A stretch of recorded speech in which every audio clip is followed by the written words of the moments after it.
में हम लोग ध्यान घर पर कैसे करेंगे उसका ये डिमॉन्स्ट्रेशन है। तो हम सबसे पहले श्री माता जी के दरबार में मत्था टेकेंगे, उनसे प्रार्थना करेंगे। मत्था टेकने का तरीका होता है कि दोनों हाथ आकाश, हथेलियां आकाश की तरफ, उंगलियां माँ की तरफ रखेंगे और मन ही मन उनसे प्रार्थना करेंगे कि माँ कृपया मेरे आशीर्वादित करें और मेरा ध्यान करवा दें। आराम से कुछ आसन बिछा के आलती पालती मार के बैठ जाएंगे। जिन लोगों से जमीन पे नहीं बैठा जाता वो ध्यान के लिए कुर्सी पर बैठें या कोई स्टूल पे बैठें, जहां भी सुविधाजनक बैठ सकें उस तरह बैठकर ध्यान करें। लेकिन बेड पे बैठ के ध्यान करना तो तभी हो तब बिल्कुल घर में बैठने लायक, जमीन पे बैठने लायक जगह ना हो, केवल तभी बेड पे बैठें, क्योंकि पृथ्वी से संपर्क होना जरूरी। पहले अपनी कुंडलिनी शक्ति को चढ़ाते हैं तो बायां हाथ ऊपर उठता जाएगा, उसके चारों तरफ दायां हाथ लपेटते चले जाएंगे और जब सर के ऊपर आकर हम एक बार गांठ लगाएंगे, फिर ऐसी क्रिया को दूसरी बार 2 गांठ लगाएंगे और तीसरी बार 3 गांठ लगाएंगे। ये हम अपनी कुंडलिनी शक्ति में जो 3 महाशक्तियां, महाकाली, महासरस्वती और महालक्ष्मी की शक्तियां हैं, उन तीनों देवियों को हम उनकी शक्तियों को अपने सहस्त्रार के ऊपर आकर एकाकार कर रहे हैं। अब इसके बाद हम बंधन लेंगे। इसको बंधन लेना या देवी कवच कहते हैं। इसको हमें 7 बार करना है। अपने लेफ्ट हैंड से उठाकर राइट में जाना है और फिर सिर से ऊपर वापस उसी जगह लाकर छोड़ना है। तो ऐसा हम इसलिए कर रहे हैं कि ताकि हम 7 चक्रों पे कोई भी अशुद्धियां जो हों तो हम पे आक्रमण ना कर सकें और हम हमेशा देवी की सुरक्षा में रहें। ऐसा करने के बाद हम दोनों हाथ श्री माता जी की तरफ कर लेते हैं और 3 महामंत्र बोलते हैं ताकि तीनों शक्तियां जाग जाएं। ओम त्वमेव साक्षात् श्री महालक्ष्मी महासरस्वती महाकाली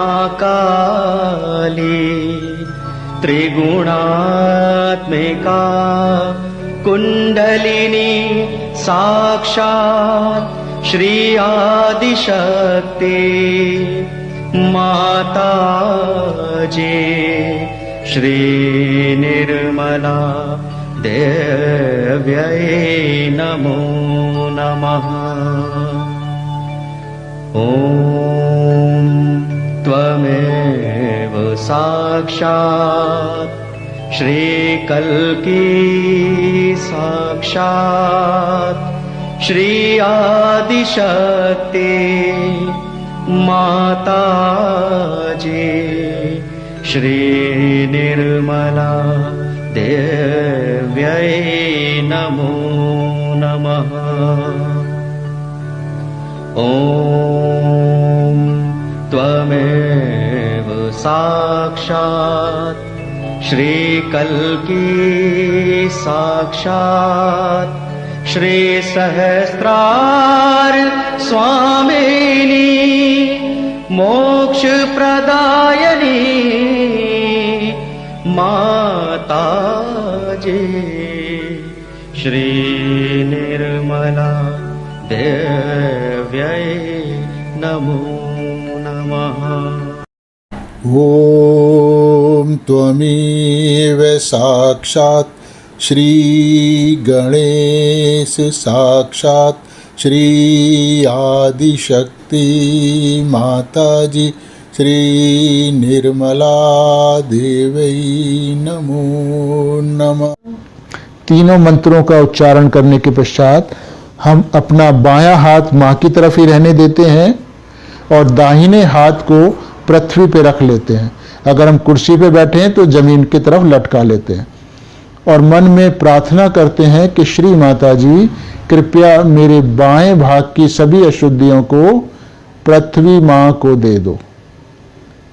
ऐसी 3 बार प्रार्थना करके पूर्ण शांति से बैठते हैं और माँ को बड़े आदर और प्रेम से निहारते रहते हैं ताकि उनसे हमारा एक जुड़ाव, एक लगाव स्थापित हो जाए। जो कुछ शरीर में होने लगे उसको आप होने दें, अपनी तरफ से कोई भी कोशिश न करें। ऐसी क्रिया हम 3-4 मिनट करेंगे। उसके बाद फिर दोनों हाथ हम आगे कर लेंगे और अपना बायां हाथ कोहनी के पास से मोड़ लेंगे। हथेलियां पीछे की तरफ हो जाएं और उंगलियां आकाश की तरफ हो जाएं। तो यहां फिर हम प्रार्थना करेंगे 3 बार, श्री माता जी कृपया मेरे दाहिने भाग की सभी खराबियों को आकाश को दे दो। या आप कह सकते हैं कि मां कृपया मेरे दाहिने भाग को शुद्ध कर दीजिए। ऐसा 3 बार प्रार्थना करके पूर्ण शांति से बैठें। जो कुछ आपके अंदर हो रहा है उसको होने दें। अगर कोई अनुभूति नहीं भी हो रही है तो भी परेशान होने की बात नहीं है। किसी को थोड़ा कम समय लगता है और किसी को बड़ी तीव्रता से अनुभव आ जाता है, लेकिन अंदर ही अंदर ये एक शक्ति कार्य कर रही होती है। तो जब एक अच्छी अवस्था तक हम पहुंच जाते हैं तो ये अनुभूतियां हमको शुरू हो जाती हैं। इस क्रिया में भी आप 2-3 मिनट बैठें ताकि आपकी दाहिनी भाग में शक्ति जाग जाए। उसके बाद दोनों हाथ फिर श्री माता जी की तरफ कर लें और मां को निहारें। उनसे एक प्रार्थना करें कि मां कृपया मुझे संतुलित कर दीजिए, मां कृपया मुझे संतुलित कर दीजिए।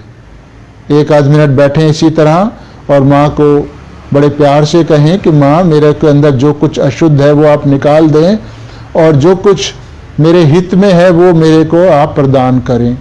ऐसा करने के बाद आप श्री माता जी का एक प्रवचन चला लें। वो किसी भी भाषा का हो सकता है, हिंदी, इंग्लिश और मराठी। जो भाषा आपको समझ आती है आप उसका प्रवचन भी सुन सकते हैं, और जो भाषा आपको समझ नहीं भी आती तो भी अगर आप माँ का प्रवचन चलाएंगे, आपका ध्यान अगर वहाँ होगा तो चाहे वो आपको नहीं समझ आ रहा उनका एक अक्षर भी, तो भी माँ की वाणी में जो शक्ति है वो आपकी कुंडलिनी को जगाएगी और आपके दोषों को दूर करेगी। तो इस तरह आप 10 मिनट, 15 मिनट, 5 मिनट, 20 मिनट, जितने देर आपका मन करे ध्यान में रहने के लिए, आप उतनी देर माँ के ध्यान में रहें। जो कुछ शरीर में होने लगे उसको होने दें। जो कुछ होता है वो आपके अच्छे के लिए होता है। कुंडलिनी माँ हमारे को शुद्ध करने के लिए जहां जहां हमारे अंदर खराबी होगी वहां जाती है, उसको शुद्ध करती है। उस शुद्ध करने की प्रक्रिया में हमको हल्की सी झंझनाहट होती है, जलन होती है। ये सब बहुत ही सूक्ष्म अनुभव होते हैं जो हमें परेशान करने वाले नहीं होते हैं, बल्कि इनसे उच्च प्रसन्नता मिलती है कि हमारी शुद्धता बढ़ रही है। तो जब 10 मिनट, 15 मिनट या आधा घंटे के बाद आप ध्यान से उठना चाहें तो फिर हम 3 मंत्र, महामंत्र जो हमने ध्यान की शुरुआती अवस्था में लिए थे, फिर आप 3 मंत्र लें। इस बार श्री गणेश का मंत्र पूजा के समापन पे हम नहीं लेते हैं, वो केवल शुरू में लेना होता है। अब तब 3 मंत्र लेने के बाद आप अपनी कुंडलिनी शक्ति को दोबारा चढ़ाएं। ऐसा हमेशा करना होता है, ध्यान की शुरुआत के समय और ध्यान की समाप्ति के समय। और यही क्रियाएं आप जब घर से बाहर जाते हैं तब भी हम श्री माता जी के फोटो के सम्मुख करते हैं। कुंडलिनी बांधने के बाद 3 बार बांधने के बाद हम 7 बार अपना कवच बांधते हैं, जिसको देवी कवच या सहयोग की भाषा में बंधन लेना कहते हैं। ये इसलिए होता है ताकि जो कुछ हमने ध्यान में पाया है वो हमारे शरीर में अवशोषित हो जाए और हम हमेशा देवी के कवच में सुरक्षित रहें। ये घर का ध्यान हुआ। इसी तरह हमारे आध्यात्मिक उत्थान के लिए जरूरी होता है कि हम सामूहिक रूप से ध्यान करें, जो कि हमारे ध्यान केंद्रों पर होता है। वहां भी आपको कोई पैसा नहीं देना होता, उसकी एड्रेस आपको इंटरनेट पर मिल जाएगी और वहां जाकर आप हफ्ते में केवल 1 दिन भी, अगर आप कम से कम 1 दिन जाएंगे तो आपको ये सामूहिकता का लाभ मिलेगा। आपकी ध्यान में प्रगति अच्छी होगी। लेकिन अगर आपका मन थोड़ा ज़्यादा जाने का करता है तो कभी कभी हफ्ते में 2 बार भी आप जा सकते हैं। लेकिन ऐसा नहीं है कि आपको 7 दिन सारे काम धंधे छोड़ के वहीं जाना है। वो भी ऐसा अति क्रियाएं सहयोग में नहीं करनी होती। सहयोग एक बिल्कुल सामान्य जीवन के जीने की एक क्रिया है जिसमें सामान्य रहते हुए आध्यात्मिक की बहुत गहनता को पाना होता है। तो ये ध्यान की तरीका है। और शाम के समय हम जल क्रिया करते हैं, उसका विधि दूसरे वीडियो में हमने आपको सिखाई हुई है। अगर इन वीडियो के माध्यम से आप पूरा ना सीख पाएं, आपके मन में कोई प्रश्न आए या कोई दुविधा बनी रहे, तो आप नीचे मेरे को कमेंट बॉक्स में कमेंट लिखकर आप मेरे से सीधा पूछ सकते हैं या मुझको डायरेक्ट फ़ोन पर भी कांटेक्ट कर सकते हैं। और हमारी वेबसाइट जो है www.sahajyoga.org या दूसरी वेबसाइट हमारी जो लोकल दिल्ली की है वो, लेकिन उसमें सहयोग का पूरी सामग्री है। तो जब हम ध्यान कर लेंगे, बंधन लेने के बाद, कुंडलनी चढ़ाने के बाद माँ को प्रणाम करेंगे, उनको धन्यवाद करेंगे कि माँ जो कुछ ध्यान में आपने मुझको इतना आनंद प्रदान किया उसके लिए हृदय से मैं आपका धन्यवाद करता हूँ। और जो कुछ मेरे अंदर मेरे से गलतियाँ हो गई हों तो कृपया माँ मुझे अपनी करुणा में क्षमा करें। मुझको अपना बच्चा समझ हमेशा अपने आशीर्वाद की छत्र छाया में बनाए रखें।